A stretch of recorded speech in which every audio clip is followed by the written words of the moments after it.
देखो चैप्टर है class 10th का निर्देशांक ज्यामिति, जिसको इंग्लिश में बोलते हैं कोऑर्डिनेट ज्योमेट्री। कोऑर्डिनेट ज्योमेट्री देखो हम लोग को पढ़ेंगे। कोऑर्डिनेट होता क्या है, तो अलग अलग भाग में ही एक पूरा प्लेन को अलग अलग भाग में बांटना ही क्या होता है कोऑर्डिनेट। तो हम लोग किसी भी बिंदु का निर्देशांक हम लोग को पूछेगा कि इस बिंदु का निर्देशांक कितना है, तो इसको हम लोग कोऑर्डिनेट से पता करेंगे कि इसका निर्देशांक कितना है। तो टोटल ऐसे हम लोग मूल रूप से कितने कोऑर्डिनेट के बारे में पढ़ते हैं, 4 कोऑर्डिनेट के, पहला, दूसरा, तीसरा और चौथा, first, second, third and fourth. ठीक है, हमेशा ध्यान रखना जहाँ पे इसको बोलते हैं हम लोग एक्स एक्सिस और इसको बोलते हैं वाई एक्सिस, यानी कि जो पड़ी लाइन है, यानी कि जो हॉरिजेंटल है, यानी कि जो क्षैतिज वाला है, इसको क्षैतिज रेखा भी बोलते हैं लाइन, उसको बोलते हैं हम लोग एक्स एक्सिस वाले रेखा। और इसको बोलते हैं जो पड़ी खड़ी है उसको बोलते हैं, यानी कि वर्टिकल जो लाइन है उसको बोलते हैं हम लोग वाई एक्सिस। क्या बोलते हैं, वाई एक्सिस। ऊपर वाले को वाई से दिखाते हैं और नीचे वाला डैश से, इसलिए क्योंकि वाई का ही क्या है पार्ट्स है जो नीचे है, इसलिए डैश देते हैं कि है तो इसी का पार्ट्स, बट यहाँ से मान जो होता है इसका रेखा का वो बदल जाता है। ठीक है, उसी तरह से ये एक्स एक्सिस है, तो यहाँ तक कि क्या कहलाता है, एक्स कंपोनेंट कहलाता है, और इसके बाद कहलाता है एक्स डैश। ऐसे पहचान के लिए सिर्फ इसी का हिस्सा है, बट क्या होगा, माइनस में रहेगा। ठीक है, तो इसको हम लोग दिखाते हैं प्लस में। जैसे मूल बिंदु को जो एक्स एक्सिस है ना, इधर जितने भी मान होते हैं वो होते हैं प्लस में। क्या होते हैं, प्लस में।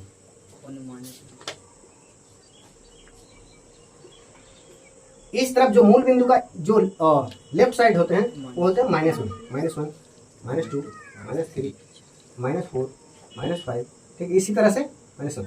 और जिसका जो अंतराल है ना वो बराबर होना चाहिए, जो बीच बीच का जो गैप है वो क्या होना चाहिए, बराबर होना चाहिए। ये नहीं कि इसका काम ज्यादा होना चाहिए, ऐसा नहीं होना चाहिए, बीच का गैप बराबर होना चाहिए। तो इसको बोलते हैं प्रथम क्वाड्रेंट, इसको बोलते हैं दूसरा क्वाड्रेंट, सेकंड क्वाड्रेंट, और इसको थर्ड क्वाड्रेंट, इसको फोर्थ क्वाड्रेंट। ठीक है, देखो इसमें जितने हम लोग जो पढ़ेंगे साइन कॉस टैन इसमें के बारे में, तो इसमें सारे जो वैल्यू होते हैं क्या होता है, पॉजिटिव होते हैं। यानी कि पहला क्वाड्रेंट में, जैसे हम लोग कैसे ट्रिगोमेट्री में पढ़े थे कि प्रथम क्वाड्रेंट में क्या होता है, सारे वैल्यू पॉजिटिव होते हैं। तो थोड़ा सा ऐसे उसके बारे में भी जानकारी लेंगे। ऐसे क्वाड्रेंट ज्योमेट्री के बारे में तो इसमें यूज उतना नहीं होगा जैसे ये सबका कि साइन कॉस पॉजिटिव होता है, क्योंकि वो ट्रिगोमेट्री में पढ़ना है। ठीक है, लेकिन थोड़ा सा जानकारी ले लो कि इसमें जितने भी होते हैं सारे वैल्यू पॉजिटिव होते हैं। इसमें साइन और कॉसेक क्या होता है, पॉजिटिव में आते हैं, और इसमें टैन और कॉट पॉजिटिव में होते हैं, और इसमें कॉस और सेक पॉजिटिव में होते हैं। ठीक है, जहाँ पे दोनों जो रेखा मिलते हैं उसको बोलते हैं मूल बिंदु। क्या बोलते हैं, मूल बिंदु। और इसका निर्देशांक होता है 0,0, यानी कि 0, 0, 0 होता है। यहाँ पे इसका निर्देशांक क्या होता है, 0, 0। निर्देशांक होता क्या है, तो देखो दो रेखाएं जिस बिंदु पर मिलते हैं उस बिंदु को निर्देशांक बोलते हैं। ठीक है, जैसे इधर से एक रेखा मिल रहा है और इधर से एक लाइन मिल रही है। ठीक है, तो यहाँ पे मिला तो इसका निर्देशांक को इसी को बोलते हैं निर्देशांक, तो इसको बोलते हैं मूल बिंदु। क्या बोलते हैं, मूल बिंदु। जैसे मान के चलो हमको पूछ रहा है कि यहाँ पे का निर्देशांक कितना होगा, यहाँ इसका निर्देशांक कितना होगा, तो इधर वाले जो वैल्यू होते हैं पॉजिटिव में होते हैं। क्या होते हैं, पॉजिटिव में। ठीक है, इधर का मान क्या होते हैं, पॉजिटिव में होते हैं, और एक्स वाला भी पॉजिटिव में होते हैं। ठीक है, इधर जो एक्स डैश वाला होते हैं वो नेगेटिव वाला होते हैं, और यहाँ इधर नीचे में भी नेगेटिव में होते हैं।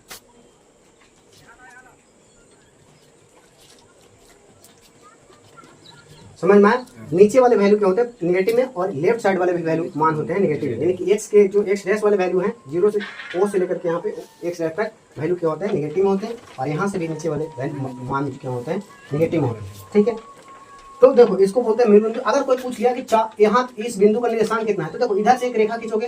ठीक है, इधर से एक सामने दम रेखा खींचोगे और इधर से खींचोगे, जहाँ पे मिलेगा उसका निर्देशांक हो जाएगा। तो इसका निर्देशांक क्या होगा, 4 और कॉमा, सॉरी, तो हो जाएगा 3,4। अब तुम लोग को लगता होगा कि इसका निर्देशांक 4,3 भी तो लिख सकते हैं, ये निर्देशांक हो गया इस बिंदु का। इस बिंदु का निर्देशांक इधर से रेखा खींचना है और इधर से मिला के देखना है। ठीक है, और जहां पे मिलेगा उसका उस बिंदु का क्या कहलाता है, निर्देशांक कहलाता है। क्या कहलाता है, निर्देशांक कहलाता है। तब तुम लोग को सवाल लेना चाहिए कि ये आखिर 4,3 भी तो लिख सकते हैं, ये 3,4 क्यों लिखे। तो एक बात बताता हूँ कि हमेशा जब भी लिखते हैं ना तो पहले एक्स का मान होता है और उसके बाद वाई का मान होता है। पहले एक्स वाला होता है उसके वाई वाला। तो देखो तो एक्स वाला कितना है, 3 है, और वाई वाला कितना है, 4 है। तो वाई का मान बाद में लिखते हैं और एक्स का मान पहले लिखते हैं। कोई दिक्कत नहीं ना, समझ में आया। पहले कौन सा मान लिखते हैं, एक्स का लिखते हैं, और उसके बाद वाई का मान लिखते हैं। अगर मान चलो पूछ रहा है कि इस बिंदु का निर्देशांक बताओ। ठीक है, तो देखो इधर से मिलाएंगे इसके सामने, तो इधर, ठीक है, और फिर इधर से मिलाएंगे। ठीक है, यहाँ मिल गया। देखो इधर कहाँ है ना, 3 आ रहा है, इधर भी कितना आ रहा है, 3 आ रहा है। यहाँ पे 3,3 हो जाएगा क्योंकि दोनों वैल्यू सेम ही है। ठीक है, लेकिन अगर यहाँ पे पूछता कि इसका निर्देशांक क्या है, तो क्या होता है, यहाँ से आगे बढ़ाते और यहाँ से बढ़ाते। तो सबसे पहले किसका लिखते हैं, एक्स का, तो -3, और इधर कितना था, -4। इसका निर्देशांक, इस बिंदु का निर्देशांक -3, -4 हो जाता है। इतना समझ में आया। ठीक है, देखो एक्स एक्सिस पर जो y का मान होता है 0 होता है, एक्स एक्सिस पर y का मान 0 होता है। इसको क्या बोलते हैं? एक्स एक्सिस बोलते हैं। इसको क्या बोलते हैं? एक्स एक्सिस बोलते हैं। तो इस पे y का मान क्या होता है? 0 होता है। देखो अगर y का मान, जैसे मान चलिए बोल रहा है कि यहाँ पे x का मान कितना, y का मान कितना है, यहाँ पे y का मान कितना है बताओ। यहाँ पे अगर y का यहाँ पे अगर ऐसे लाइन खींचो तो यहाँ पे 0 से खींचेंगे ना। अरे y जैसे देखो x का वैल्यू तो कितना है? 1 है। यहाँ पे क्या बोल रहा हूँ कि इस पे यहाँ पे y का मान कितना है? तो y का मान कितना होगा? 0, क्योंकि देखो इधर से लाइन खींचोगे और एक x वाला पर लाइन खींचोगे तभी ना बता पाओगे कि इसका कितना है। तो देखो तो इधर से खींचोगे तो देखो यहाँ पे कितना आ जाएगा? 1,0 आएगा। अरे इस बिंदु का निर्देशांक कितना आएगा? 1,0, क्योंकि पहले x को लिखते हैं और उसके बाद y को। तो यहाँ पे से y कितना है? 0 है ना। अरे यहाँ से 0 से शुरुआत हो रहा है, तो यहाँ पे y कितना है? 0 है। तो बोल सकते हैं कि एक्स एक्सिस पर y का मान 0 होता है। एक्स एक्सिस का y का मान 0 होता है। देखो अगर पूछ लिया कि यहाँ पे y का मान कितना होगा, इस बिंदु पर y का मान कितना होगा, तो क्या बोलोगे? 0। क्यों? क्योंकि देखो पहले इधर से y वाला पर मिलाओगे और फिर x वाला, तो x तो यहाँ पे मिल ही रहा है दोनों तरफ से, तो इसका मान क्या होगा? कैसे लिखोगे? इसको लिखोगे 6,0 लिखोगे ना। अरे y इक्वल टू 0 है, इधर मिलाओ और x का मिल रहा है, यहाँ पे मिल जा रहा है, तो कितना होगा? x का तो 6 हो गया, लेकिन y का कितना होगा? 0। तो बोल सकते हैं कि x एक्सिस पर y का मान 0 होता है। उसी तरह से y एक्सिस पर x का मान 0 होता है। जैसे पूछ लिया कि यहाँ पे बताओ x एक्सिस का मान कितना होगा, यहाँ पे y एक्सिस, तो यहाँ पे क्या लिखोगे? यहाँ पे लिखोगे इधर से लाइन खींचोगे और y वाला पर मिलाओगे, तो इधर तो x वाला क्या 0 है। अरे इधर यहाँ पे 0 है ना, इधर से खींचोगे, अरे x वाला इधर ही से मिलाते हैं, देखो ना, ठीक है, x वाला इधर से मिलाते हैं, तो यहाँ से अगर मिला रहे हैं तो यहाँ पे तो 0 है x का मान, तो यहाँ से और y पे मिल रहा है, तो यहाँ पे कितना होगा? 0,4, यानी कि y एक्सिस पर x का मान 0 और x एक्सिस पर y का मान 0।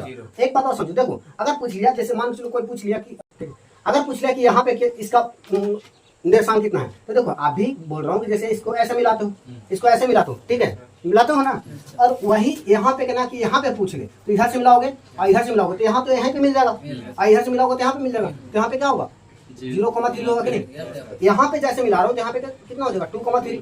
अरे मिला रहे हैं ना, x की तरफ से मिलाते हैं, y की तरफ से मिलाते हैं, तब जाकर निर्देशांक बनता है, यहाँ पे निर्देशांक कितना बनेगा? 2,3, यानी कि x का मान 2 है और y का मान 3 है। लेकिन अगर यहाँ से पूछ रहा है तो यहाँ तो x का मान 0 है, तो यहाँ पे ऐसे मिलाएंगे, जैसे यहाँ पे मिलाएंगे और y का तो यहीं पे मिल रहा है, तो x का कितना होगा? 0 और y का 3। इतना समझ में आया? तो y एक्सिस पर x का मान 0 और x एक्सिस पर y एक्सिस पर x का मान 0 और x एक्सिस पर y का मान 0। समझ में आया तो बताओ, नहीं आया तो नहीं बोलना, क्योंकि बहुत इसके बिना कुछ भी नहीं समझ में आएगा। पर y का मान 0 और y एक्सिस पर x का मान 0 होता है, याद रहेगा। वही चीज यहाँ पे लिखे हैं, देखो x एक्सिस पर y का मान 0 होगा, y एक्सिस पर x का मान 0 होगा। उसके बाद एक और पॉइंट पूछा जाता है, बहुत इंपॉर्टेंट पॉइंट, x का मान को हम लोग अब्सिसा बोलते हैं इंग्लिश में, x के मान को अब्सिसा बोलते हैं, और हिंदी में याद रखना तुम लोग, इसको बोलते हैं भुज। हिंदी में याद रखना, जैसे दे देगा ऐसा पॉइंट, दे देगा 4,3, बोलेगा कि इसमें भुज कितना है, तो पहले x का मान होता है, दूसरे में y का मान होता है, तो भुज कितना है? 4। याद रहेगा। तो इस तरह से लिख देगा, बोल देगा, जैसे मान दे दिया ऐसे -3,2, बोलेगा कि कोटि कितना है। देखो y का मान को हम लोग कोटि बोलते हैं, इंग्लिश में बोलते हैं ऑर्डिनेट, क्या बोलते हैं? ऑर्डिनेट।